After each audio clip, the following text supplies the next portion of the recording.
Hello guys.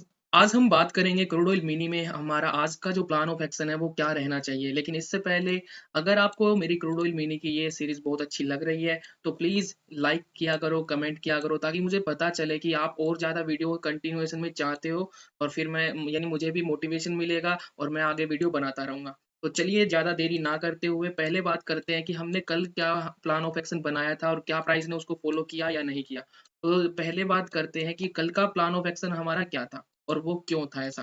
देखो, कल मैंने आपको क्लियरली एक चीज़ बताई थी कि पहले ही यहाँ पर एक अच्छा ट्रेंडिंग मूव आ चुका है। सेलिंग साइड में एक अच्छा खासा मूव देने के बाद कभी भी जो प्राइस होता है एक ट्रेंडिंग मूव देने के बाद वोलेटाइल होता है और फिर वहाँ पर साइडवेज होकर दोबारा ट्रेंडिंग में चला जाता है। तो यहाँ पर ऑलरेडी हमारा ट्रेंडिंग मूव आ चुका था। तो इसलिए कल का जो हमारा प्लान था कि यहाँ पर प्राइस जो है या तो एक अपोजिट कलर की ग्रीन कैंडल में क्लोज होगा या फिर यहाँ पर सारा दिन साइडवेज रहकर एक डोजी कैंडल में क्लोज हो सकता है डेली टाइम फ्रेम पर। तो कल का जो हमारा एनालिसिस था यानी वो प्राइस ने बिल्कुल ब्यूटीफुल वे में उसको सपोर्ट किया है और यहाँ पर हमारा डोजी कैंडल में ही कल पूरा दिन चला गया। तो अब हमारा नेक्स्ट प्लान ऑफ एक्शन क्या रहना चाहिए? क्या आज एक ट्रेंडिंग मूव आ सकता है क्रूड ऑयल के अंदर, या आज फिर हमें एक साइडवेज मार्केट देखने को मिलेगा? तो चलिए स्टार्ट करते हैं आज का प्लान ऑफ एक्शन क्या रहने वाला है। पहले मैं बात करता हूँ कि देखो, जैसे डेली टाइम फ्रेम ही है, थोड़ा-सा पिछला डाटा देखते हैं कि वो हमें क्या चीज़ें बता रहा है। चार्ट पैटर्न्स के नाम पे मार्केट में चूरन बेचा जा रहा है, लोग एम पैटर्न, डब्ल्यू पैटर्न बेच रहे हैं, लेकिन वो एक्चुअल चार्ट पैटर्न नहीं होते मेरे अकॉर्डिंग, क्योंकि अगर आपको प्राइस एक्शन ट्रेडिंग सीखनी है, तो ये पूरा चार्ट ही आपको रीड करना पड़ेगा।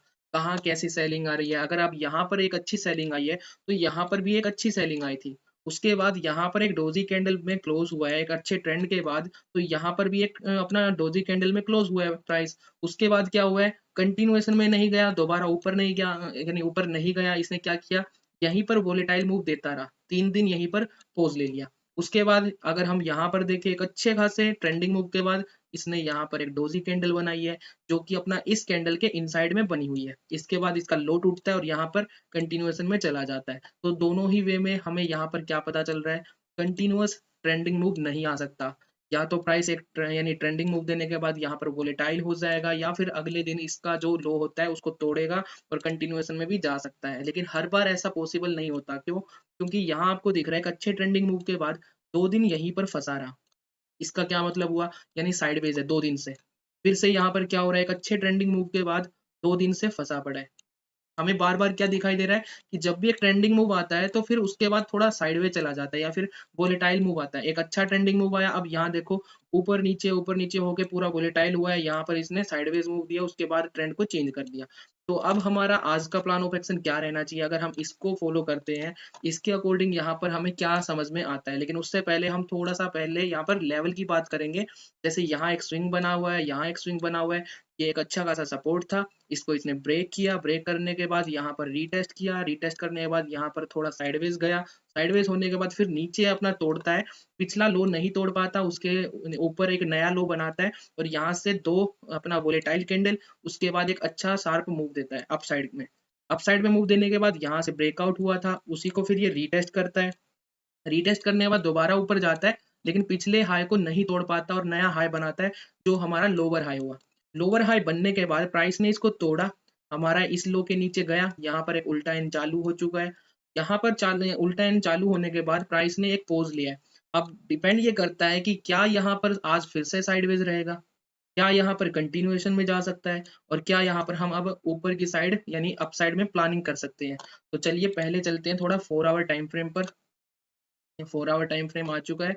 यहाँ हम थोड़ा स्ट्रक्चर देखेंगे प्राइस का, जैसे यहाँ पर। अब यहाँ से हमें क्या दिखाई दे रहा है, एक अच्छा हाई था, फिर एक लो बना, फिर ऊपर जाता है। अब यहाँ से कंटिन्यूअस लोअर हाई, लोअर लो का फॉर्मेशन चालू है। उसके बाद फिर से एक अपना पुल बैक आता है, पुल बैक आने के बाद वापस नीचे आता है। यहाँ पर अब बिल्कुल फ्लैट हमारा क्या हो चुका है, सपोर्ट बन चुका है। अब ऊपर की साइड हमारा ये स्विंग है। अब अगर इसको ब्रेक करना है अप साइड में तो क्या करेगा? ये जो एक अपना स्विंग बना हुआ है, इसी के सामने से यहाँ पर इसने क्या किया है, रेजिस्टेंस की तरह रिएक्ट किया है। तो अब ये एक जो एरिया ऑफ हमारा रेजिस्टेंस है, अगर प्राइस यहाँ से जो ये ट्रेंड लाइन आ रही है इस तरीके से, यहाँ पर आज पूरा दिन पॉज़ रहे, उसके बाद या तो क्लोजिंग के थोड़ा सा पहले यहाँ पर कंसोलिडेशन दे दे ट्रेंड लाइन को तोड़कर, कल जैसे ही इसको ब्रेकआउट करेगा ऊपर की साइड, तो मैं यहाँ पर नेक्स्ट प्लान ऑफ एक्शन मेरा ये रहेगा कि मैं यहाँ पर बाय कर सकता, यानी इसको बाय कर सकता हूँ। मेरा टारगेट क्या रहेगा, जो ये स्विंग दिखाई दे रहा है नीचे आके ऊपर गया फिर इसको तोड़ दिया, तो यहाँ पर प्राइस इसको रीटेस्ट करने जा सकता है। और यहाँ पर हमारा एक गैप भी बना हुआ है, ये अगर आप देखोगे एक ग्रीन कैंडल थी, यहाँ क्लोज हुई, अगली जो कैंडल है वो अपना यानी जो ये दिन था 14 अक्टूबर, इसके लो के बिल्कुल नीचे यहाँ पर ओपन होता है अपना गैप डाउन, और यहाँ से डायरेक्ट इसको नीचे ले आता है। तो यहाँ पर एक गैप भी है, अगर यहाँ से ये इसको ऊपर की साइड तोड़ता है तो मेरा यानी डेफिनेटली प्लान रहेगा कि मैं इसको ऊपर की साइड यानी प्लान करने वाला हूँ। क्यों? क्योंकि उसका रीजन एक ये भी है कि यहाँ पर मुझे अगर देखो अगर मैं इसका लेवल अच्छे से ड्रॉ करके देता हूँ, ये मेरा एक लेवल बन चुका है, रेजिस्टेंस बन गया। अब अगर मैं यहाँ पर इसके ब्रेकआउट पर एंट्री करता हूँ, तो अगर मेरा जो टारगेट है वो ये स्विंग का लो भी रहेगा, तो मुझे यहाँ कितने पॉइंट मिल सकते हैं? आराम से मुझे यहाँ पर 163 पॉइंट के लिए मैं प्लान कर सकता हूँ। अब अगर यहाँ से पहले अगर कोई इस ये वाला जो एक छोटा सा ग्रीन कैंडल है और इसके स्विंग तक का भी प्लान करेगा, तो यहाँ पर कितने पॉइंट मिल सकते हैं? यहाँ आराम से उसको 74 पॉइंट मिल सकते हैं। अगर 30 पॉइंट का भी अगर स्टॉप लॉस होगा, 30 से 32 पॉइंट का, तो भी हमें यानी 35 पॉइंट का भी स्टॉप लॉस है, तो 1:2 का रिस्क रिवॉर्ड आराम से हम यहाँ अचीव कर सकते हैं। बहुत अच्छा रिस्क रिवॉर्ड है। लेकिन अब अगर आप खुद सोचो कि अगर मैं यहाँ इसके लो पर, यानी जो कल का लो है उसके ब्रेकडाउन होने पर मैं ट्रेड करता हूँ, कल का लो कहाँ पर है, ये रहा हमारा कल का लो। अब अगर मैं इसके लो के ब्रेकआउट होने पर ट्रेड करता हूँ, तो आप खुद सोचो ना, यहाँ पर हमारा एक स्विंग बना हुआ है, यहाँ से फर्स्ट टाइम इसको ब्रेकआउट करके गया, अब यहाँ ब्रेकआउट करने के बाद फर्स्ट टाइम इसको यहाँ रिटेस्ट करेगा। रिटेस्ट जब करेगा, कोई भी हमारा ये लेवल जो टूटा है वो पहले रेजिस्टेंस था, अब वो सपोर्ट बन चुका है, तो यहाँ पर हाई प्रोबेबिलिटी है कि यहाँ से वापस रिवर्सल मार के इसी रेंज के अंदर फंस जाएगा प्राइस। तो यहाँ पर हमारे एसएल हिट होने के चांसेस ज्यादा रहेंगे, ना ही हमें यहाँ पर कोई अच्छा टारगेट दिखाई दे रहा है। अब अगर मैं लेवल भी ड्रॉ कर दूं, जैसे यहाँ मैं एक लेवल ड्रॉ कर देता हूँ, अब अगर मैं ये देखूं कि भाई अगर ये नीचे जब आएगा कल के लो को ब्रेक करेगा, तो मैं यहाँ सेल करता हूँ, सेलिंग के बाद मुझे टारगेट कितना दिखाई दे रहा है, ओनली 39 पॉइंट्स का। तो अगर मैं 30 से 35 पॉइंट का स्टॉप लॉस भी रखता हूँ, तो मुझे ज्यादा से ज्यादा यहाँ पर 1:1 का ही रिस्क रिवॉर्ड मिलने के चांसेस है, जो बिल्कुल भी प्रेफरेबल नहीं होता। यहाँ पर ट्रेड मैं तभी करना पसंद करता हूँ जब कम से कम मुझे 1:2 का रिस्क रिवॉर्ड दिखाई देता है।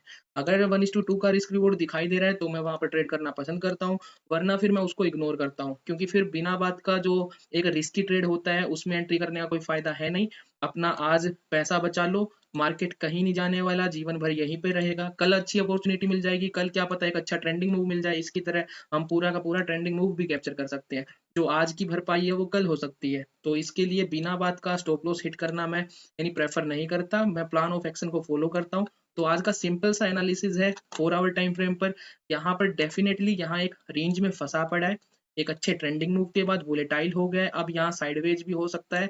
मैं चाहता हूँ कि यहाँ से जो ये एक ट्रेंड लाइन आ रही है इस तरीके से, इसको मैं 1 आवर टाइम फ्रेम पर यानी ड्रॉ करके दिखाता हूँ। इसको 1 आवर टाइम फ्रेम पर लेकर चलते हैं। यहाँ से 1 मिनट इसको, हाँ यहाँ मैं ड्रॉ कर देता हूँ,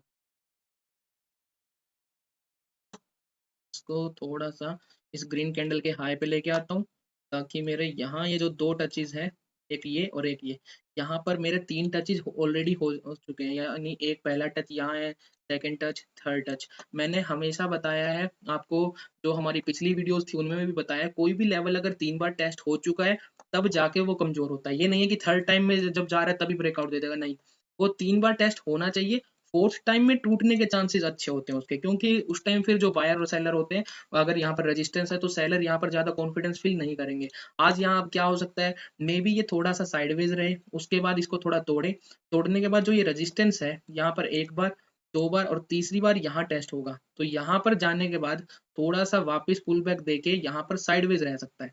साइडवेज रहने के बाद अगर आज क्लोज होने से पहले ब्रेकआउट देगा, तो भी हम यहाँ पर प्लान कर सकते हैं, उसको फिर कल के लिए होल्ड करके लेके जाना पड़ेगा। अगर आज ही टारगेट दे देता है तो अच्छी बात है, वरना फिर वो कैरी फॉरवर्ड में लेके जाना पड़ेगा मुझे, वरना मैं इसको प्लान करना चाहता हूँ कल के लिए। आज भी मैं यही प्लान यानी करूंगा कि आज मार्केट साइडवेज है और ज्यादा कुछ है नहीं, नीचे की साइड मेरे को बिल्कुल भी अपॉर्चुनिटी नहीं दिखाई दे रही। अपॉर्चुनिटी मेरी किस साइड है, अप साइड में, तो अप साइड में मेरा पहला टारगेट ये भी हो सकता है और सेकंड टारगेट ये भी हो सकता है। मैं रिस्क रिवॉर्ड को प्रेफर करता हूँ, मैं अपना रिस्क रिवॉर्ड के हिसाब से ही अपना ट्रेड प्लान करता हूँ। तो मैं यही आपको गाइड करूँगा कि आप भी अपने जब भी कोई ट्रेड लेते हो तो पहले अपने आप से पूछो कि क्या ये एक सेफ एंट्री रहेगी? क्या ये एक रिस्की एंट्री रहेगी? 2 टाइप की एंट्री होती है, सेफ और रिस्की। जो रिस्की होती है बार-बार आपको अपॉर्च्युनिटी देती है, लेकिन जो सेफ एंट्री होती है वो बहुत कम बार दिखाई देती है। लेकिन जब भी दिखेगी वहाँ पर आपको एक हाई रिस्क रिवॉर्ड मिलता है। हमेशा हाई रिस्क रिवॉर्ड मिलेगा। अगर आपको हाई रिस्क रिवॉर्ड के लिए जाना है तो आप सेफ एंट्री ले लो। अगर आपको मल्टीपल एसएल हिट करवाने हैं तब आप यहाँ पर जो ये रिस्की ट्रेड है ये भी प्रेफर कर सकते हो। लेकिन मैं यहाँ कोई यानी ये वो होता है ना, मैं कोई एडवाइस नहीं कर रहा हूँ। मेरा सिंपल सा प्लान यानी प्लान ऑफ एक्शन इसी तरीके से रहता है कि मैं रिस्की ट्रेड्स लेना पसंद नहीं करता। अगर मुझे अच्छी अपॉर्चुनिटी नहीं दिखाई दे रही तो मैं ट्रेड ही नहीं करूंगा। मैं यानी कल की वीडियो में भी बताया था, असली ट्रेडर वो नहीं होता जो हर दिन ट्रेड करता है। रियल ट्रेडर वो होता है जो सही अपॉर्चुनिटी आने पर उसको सही टाइम पर एग्जीक्यूट करता है और फिर अपना प्लान ऑफ एक्शन को फॉलो करके एक अच्छे खासे रिस्क रिवॉर्ड को अचीव करता है। तो वही एक असली ट्रेडर होता है। तो अगर आप असली ट्रेडर बनना चाहते हो तो आपको कुछ नहीं करना, इस वीडियो को बस लाइक कर देना और मेरी जो क्रूड ऑयल मिनी की अपना सीरीज चल रही है इसको फॉलो करते रहो। सीखने को बहुत सारी चीजें मिलेंगी, ये मेरी गारंटी है। बहुत सारी चीजें सीखने को मिलेगी और अगर इन यानी पूरी सीरीज को फॉलो कर लिया, एक प्राइस एक्शन ट्रेडर बन जाओगे।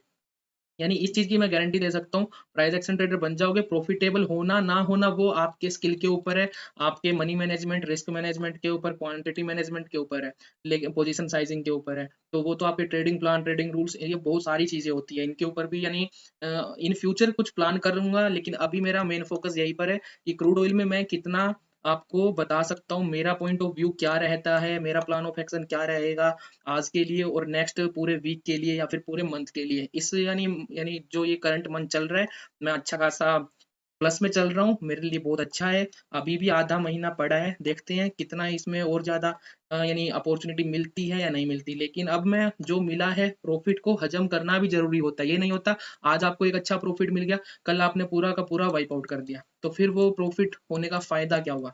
आपने तो पूरा का पूरा वाइप आउट कर दिया अगली ट्रेड में।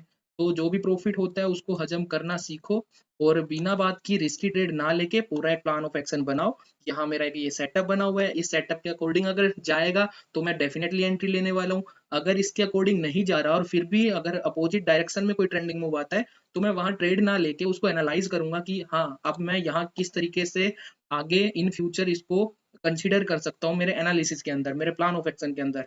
बस ये नॉर्मल सी चीजें होती है सीखने की। आज कुछ ज्यादा है नहीं, कल भी हमारा प्लान था साइडवेज के लिए, यहाँ साइडवेज गया। आज भी मेरा प्लान यही है कि साइडवेज होके थोड़ा इस तरीके से या कंसोलिडेट करे, उसके बाद ऊपर एक ट्रेंडिंग मूव आ जाएगा। क्यों? क्योंकि मैंने कल भी बताया था, एक ट्रेंडिंग मूव होता है, उसके बाद वोलेटाइल होता है, फिर साइडवेज हो जाता है और फिर ऊपर की तरफ दोबारा ट्रेंडिंग मूव आ जाता है। तो ये वही चीज है, एक ट्रेंडिंग मूव, वोलेटाइल मूव, उसके बाद यहाँ साइडवेज मूव और उसके बाद दोबारा ट्रेंडिंग मूव। तो प्लान इसी तरीके से करता हूँ, आपको मैंने शेयर कर दिया है। आई होप आपको ये वीडियो पसंद आई है और ये जो पूरी सीरीज है क्रूड ऑयल मिनी की प्राइस एक्शन ट्रेडिंग के ऊपर आपको अच्छी लग रही है, आप हर दिन कुछ नया सीख रहे हो। और प्लीज अगर कुछ भी अच्छा लगे तो कमेंट करके जरूर बताना इस वीडियो में और लाइक भी किया करो, शेयर भी किया करो अपने दोस्तों के साथ। मिलते हैं कल की वीडियो में, तब तक के लिए जय श्री राम, जय शिव शंभू।